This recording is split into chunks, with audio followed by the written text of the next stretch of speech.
I like people with taste of power. It's a good thing. There are so many leaders who have been forced into that position who don't really like it.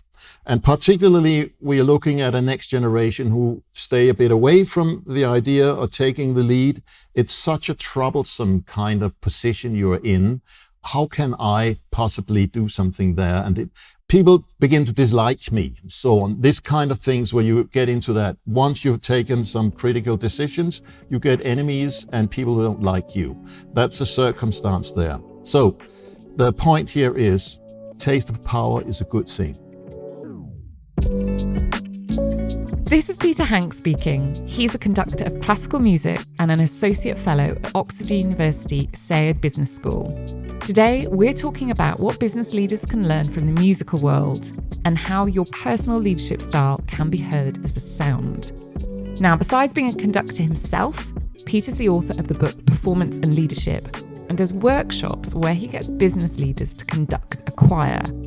So what can leaders learn from swinging the conductor's baton? And how will leadership evolve in the future? These are just some of the questions I'll ask Peter today. I'm Carla Buzasi, CEO of WGSN, the world's leading trend forecasting company. And you're listening to Lives of Tomorrow, the WGSN podcast about how we'll live our lives in the future. So Peter, I'm delighted to have you on my podcast. I've heard so much about you already. Can you introduce yourself to our listeners? Thanks for joining. By the way, I'm really excited to be a part of this. So I look forward to this conversation.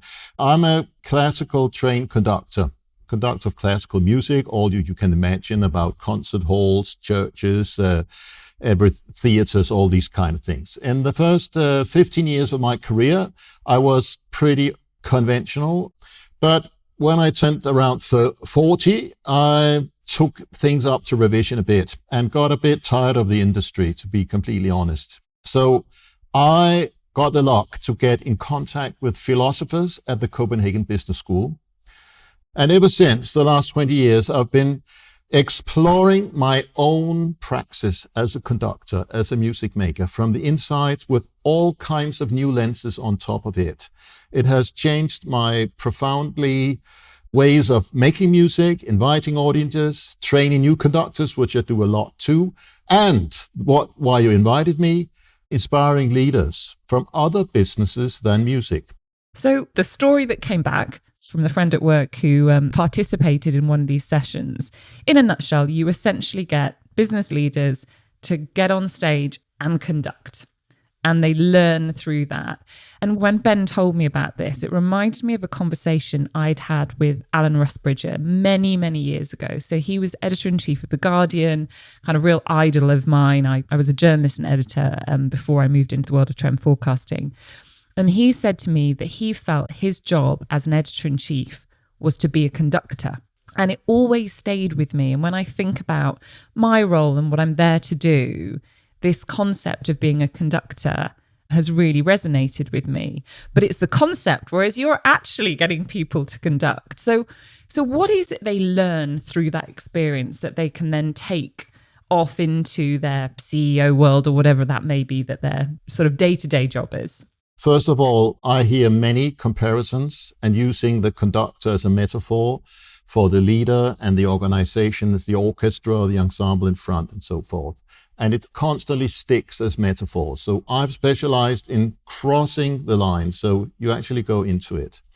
But having said that, it's not that I then find that you should change business and go into music. It's not about that at all. It's about finding yourself in a completely different environment. And the best comparison I can use it for and why it works so well with these workshops I do very often, that is, as a CEO or a leader on a certain level, you are a generalist and you're among people with different skills than your own. You're among specialists, experts around that, a multitude of different kind of talents and professions and so forth. And your job is to connect all that. And the other comparison with the conductor that is really well met in this sense is a conductor is not supposed to sound. Right. Conducting is silent. It's visual. It's highly powerful and igniting all the other things, but you should not produce any sound. You make the other sound. And why it's so relevant for the comparison, both in practice and also from a mental point of view, is that your job is to ignite the others and make them sound as good as you possibly can. And that generalist position, overview things, taking care of these long lines, the horizon of your praxis, your business, your combined world you have together. That is why the conductor is such a good comparison. And what you have then heard of what I'm doing there is then throw on purpose the generalist into an extreme version of generalist in front of specialists. You know nothing. They know everything. Can you make it work? And I've done this hundreds of times, mainly in Oxford, at Oxford University, executive education, but elsewhere also. And what I hear from mostly unanimous kind of feedback is, yes, it's very extreme, but it's also a daily experience.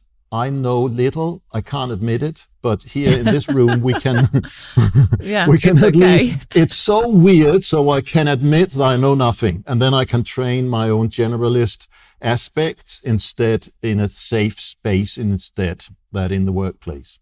I mean, it sounds terrifying. And I guess as I've been thinking about this conversation, you obviously, reading a lot about you and pieces that you have written, you then, with all of them, you start thinking about myself and my role. And actually, if every day I thought, my goodness, I've got to get up and today talk to a brilliant data scientist and I've got to challenge them and I've got to push them, that actually would be quite scary. I don't think about it. I just think, I've got a one-to-one with Ryan.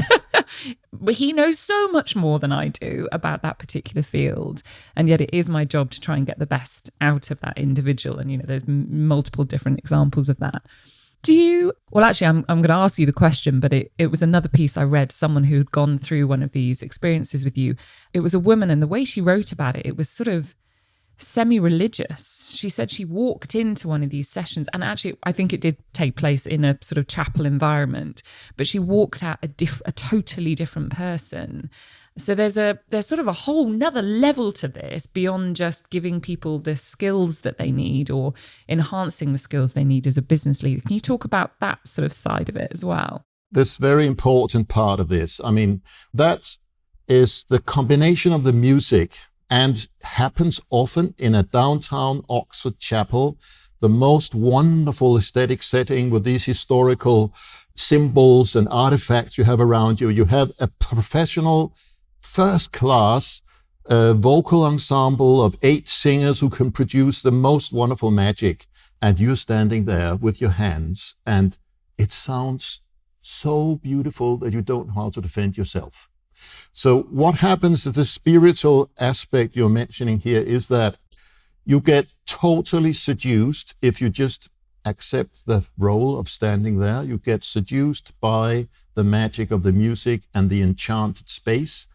And it opens up for a channel of deep philosophical reflection about your taste of power, your deep motivation of influencing others, helping others, whatever we call it in leadership. It pinpoints your deep motivation about what leadership is. Then we can have a deep discussion that can be spiritual, that can pinpoint, are you a front runner? You just want to get it, you get hooked on it, or are you analyzing what's going on before you take decisions and have these kind of hesitation in yourself and so forth. We get to get very deep conversations about what leadership is when the music opens up this context. Wow. I imagine there's quite a lot of dismantling of egos that goes on during this process as well, because there are definitely leaders. Let's not get political today, but there are leaders out there who have narcissistic tendencies, and there are large egos that are very obvious in many leaders that we see around the world and probably in our own kind of day-to-day business practices. Do you find that you're able to break through some of that? Or for some, is it an acknowledgement that that is what's driving them? Do you care? Does it matter? I mean, I imagine there's some conductors with huge egos out there. Let me start with the conductors. In my world, it's hugely focused on this soul mastermind around that, the sort of alpha male number one and all the icons of conducting. And I find it's changing in a good way, because it should not be so totally elevated. And I'm doing my best to break down a bit of this methodology about being a conductor. It's a different kind of musician among musicians. So it's different roles, so forth. So that's one answer to your question. The other one, which I hope I'm doing well, is to influencing leaders who come to Oxford or come to the workshops, and when we invited to them, like with the Liga you were expressing before, I hope we are telling them something truthful about their own leadership. But it requires a first step into this unknown territory. We can't help those who are ignorant to this. But having said that, there are aspects of power and influence that I think we should not, you could say, exclude that conversation. I like people with taste of power. Ah, okay. It's a good thing. Yeah. There are so many leaders who have been forced into that position who don't really like it. And particularly, we are looking at a next generation who stay a bit away from the idea of taking the lead. It's such a troublesome kind of position you're in. How can I possibly do something there? And I only get people begin to dislike me, so on. This kind of things where you get into that. Once you've taken some critical decisions, you get enemies and people who don't like you. That's a circumstance there. So the point here is taste of power is a good thing. Your appetite for influencing others is nice if you do it in the right way. And we need to have a conversation of how that can be done in the right way and can stimulate, create good things around your decision-making and your leadership. If that conversation can happen, we can both give influencers a new self-understanding, and we can give the followers and the influenced a say, because we don't want someone with absolute power. That's not good at all. We still need someone who can help us. A conductor is a role model, but you need to, in this conversation you're having with yourself and people around you, find all kinds of role models for where your leadership belongs. That internal conversation can stimulate and grow your own learning about what your own leadership is. Do the musicians, if the conductor is doing a terrible job, will the musicians still follow that and have this sort of awful rendition of whatever they're supposed to be playing? Yeah, what happens? They have a typical orchestra, like we're talking about here. They have a professional pride as an ensemble. They have a name to defend. And the conductor's typically not there every week. It's something, it rotates. So they have a number of conductors. So what happens when that kicks in, this sort of terrible situation? That is play safe. And who do we look at instead of the conductor who's messing up? That is typically the concertmeister, the first of the first violins. The ones, if you remember the rituals you have around when a concert starts, there's the first violin come in and also applauded often. The oboe plays the A and then everybody tunes. So this sort of ambassador between the orchestra members and the conductor is the concertmeister. And when this catastrophe happens, then the conductor is not making sense anymore. They all look at the concertmeister or get together their means there, and it becomes a boring, play-safe performance. You will not, disasters will not really be shown. It's very internal, but it will feel dull for the audience, but you will not hear the catastrophe. That's the main instinct that the musicians have. Our CEO is not doing relevant stuff. We take over. But they do it subtly. You don't often discover it. Which probably happens in many businesses all the time. If the leader is doing a terrible job, that people will play it safe and Absolutely. Ignore the direction and look elsewhere for someone to give them leadership. So, yeah, okay. Next question. So I find in my own business, many other places I've worked, that the people just presume that to move up within their career, they have to become managers. And I try desperately, sometimes successfully, sometimes not, to explain and articulate that you can be a phenomenal individual contributor. You can be a phenomenal subject matter expert. And in fact, all businesses need brilliant people who are experts in their field.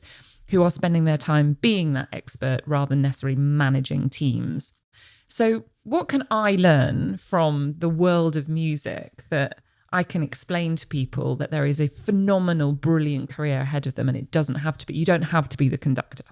There's something about the methodology and all these lovely masterminds around there. And these myths, we need to try to counter them in some way, or at least punctuate them a bit. So it's not that fantastic. Often leadership is lonely, and it's on the sort of level of trouble that meet and so forth. And you just have to find a way out that's not particularly attractive often.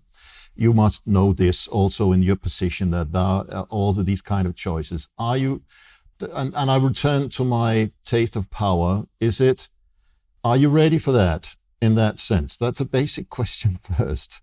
And if not, find a way to influence your surroundings in a different way. You don't need necessarily to have this juicy business card that's called conductor or CEO to be able to lead. And this is why I studied this and also talk far more about leadership, influencing, rather than just these sort of names or name dropping about that. That's one answer to your question. The other one is, I'm extremely fond of talent for leadership. So I think we should offer talents of all kinds, both gender-wise, minorities and so forth. Give them a chance to come up. Try it out. I'm a great believer in prototyping of all kinds. That's what I also do with my own young conductor students. Come on the podium. It's not dangerous. Let's find out if it's something for you. There's in this miracle in conducting teaching that exists in Finland, where they have for 30 years produced the world's most phenomenally good conductors. They start as teenagers. And it's not a big thing if you have tried it out when you're 15, 16 years old and you understand, well, 18 years, I would rather be a soloist. I would rather be a player together with others. I would like to have it this way. This fit me much better. I'm still influencing. I still have some leadership aspects in my music, but I'm not a conductor. What's not to like? And this, I think we should do our best in companies, in education systems, in NGOs, in the public sector, everywhere we can, to promote leadership talent in whatever form it comes. And that's a long answer to what you're talking about here, but that will sort of deflate this mythology about what CEOs, conductors, and all these mystic characters are in front of things. Let's make it normal that leadership happens. Yeah, I think the word influence there is really interesting. I'm going to steal that. I think that you can, explaining to people that you can have influence, great influence, without necessarily having, to your point, that fancy job title, with which comes all sorts of other pressures. And, you know, as you said earlier, probably the fact that you're not going to be liked. You're going to be probably liked a lot more as that individual contributor. I don't know, I keep saying individual contributor. I think that's just a sort of catch-all for, you know, those brilliant individuals that can have influence. I agree with that. Can I add one more thing there? That is, we have also a sort of conversation publicly in society right now that we hate our leaders.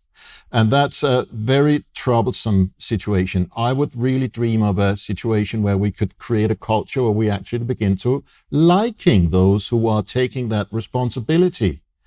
Not love them or adore them or obey them or things like that, but that we respect the idea of taking the lead.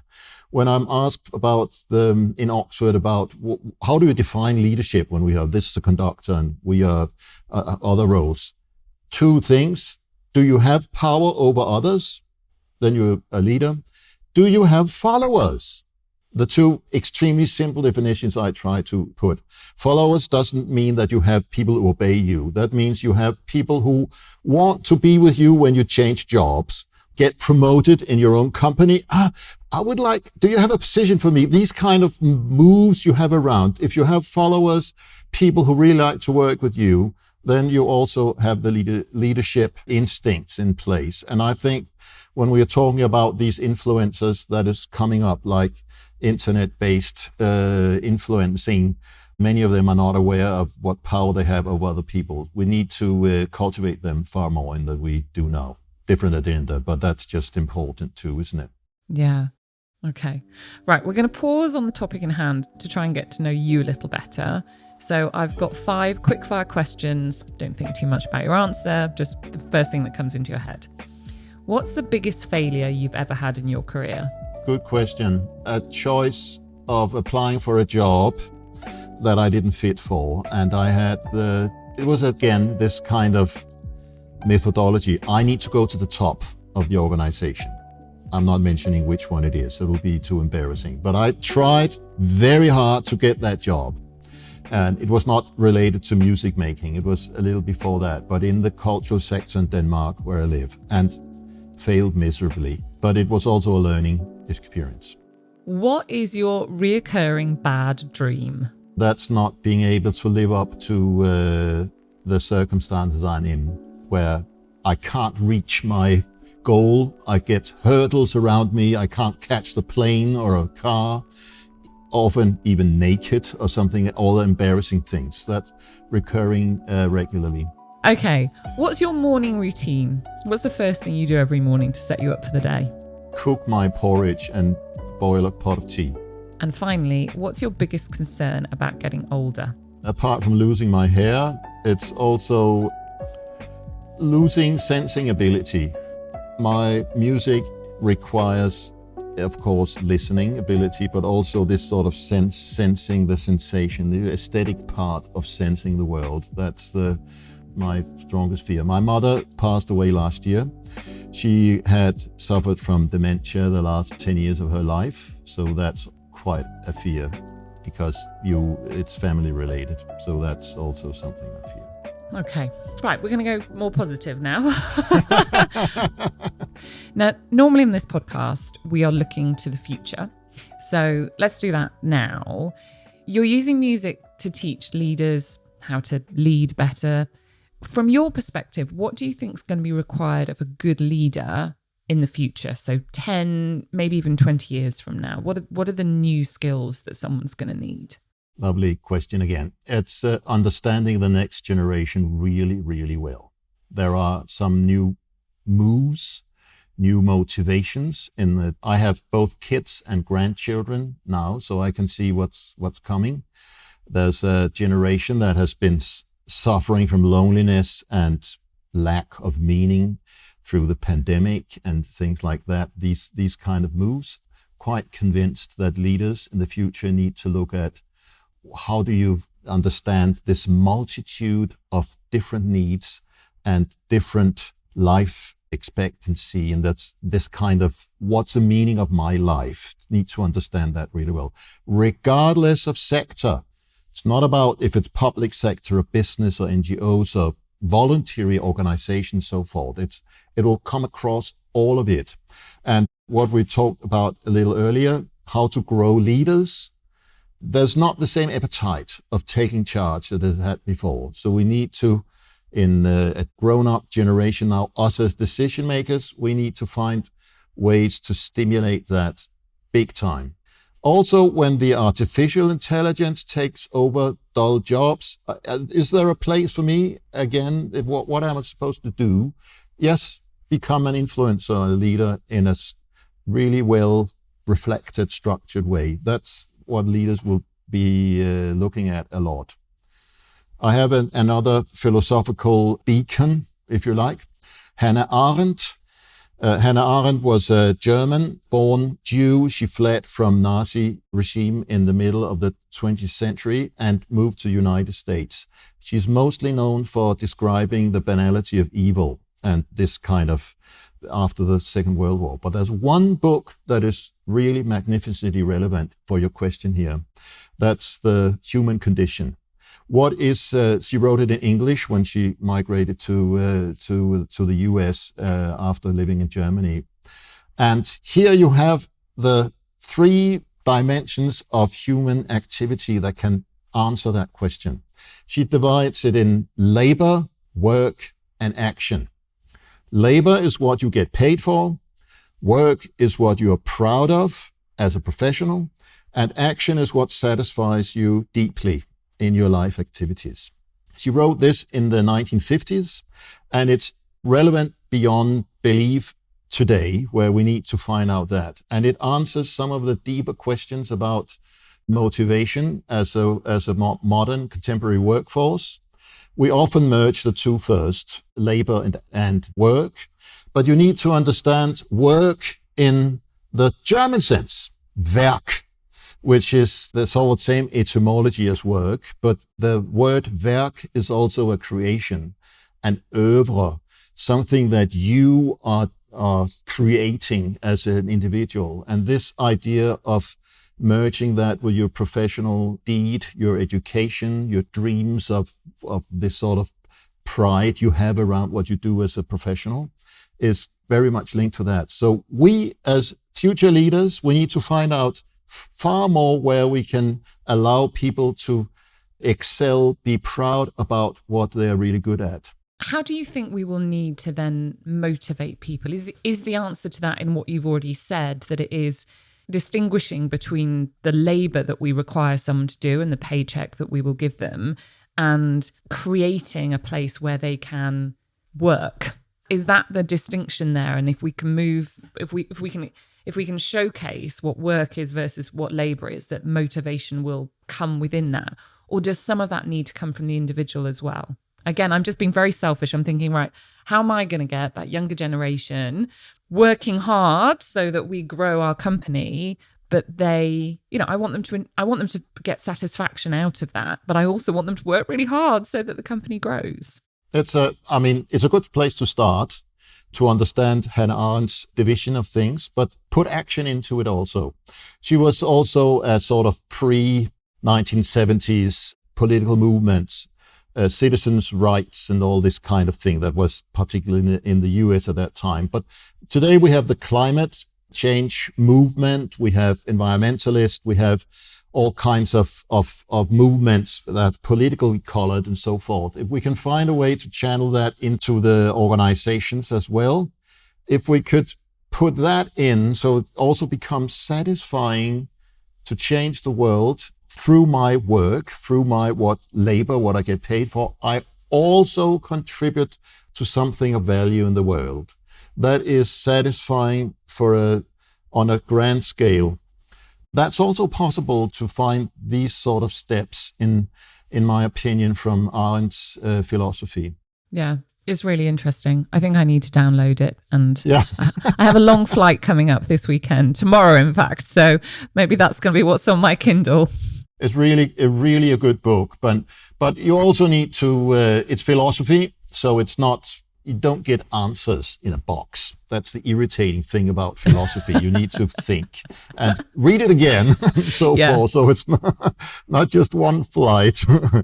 But can I ask you a thing in that sense? Because that's hugely interesting there. This definition of Werk, work, what do you do to make people those you're responsible for, proud of what they do? So I think I'm lucky to start with, in that what we do, forecasting the future, is pretty interesting. So my head of marketing has a line which I steal shamelessly all the time, which is, the day you start working at WGSN, you become the most interesting person in the world. You can go to any dinner party, you walk into any bar, and you say you work in trend forecasting. And first of all, people want to know what that is. And second, when you tell them, they then want to know, oh, well, what am I going to be wearing next season? Or what will I be eating in, 2 years' time? And what color will we, have in our home? So you get so many questions, and it's a joy to know the answer to those things, because we have these brilliant, brilliant people, subject matter experts, data scientists, which mean we know the answers.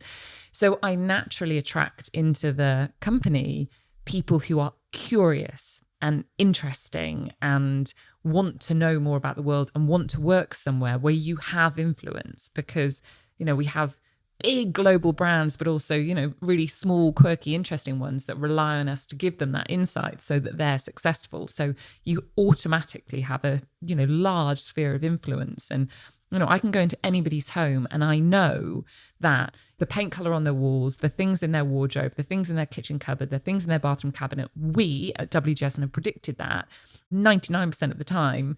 The creator of that has probably used WGSN to ideate that. So the pride comes from this sort of proof that what you do as an individual fits here, so you can mirror yourself in that sense. Lovely.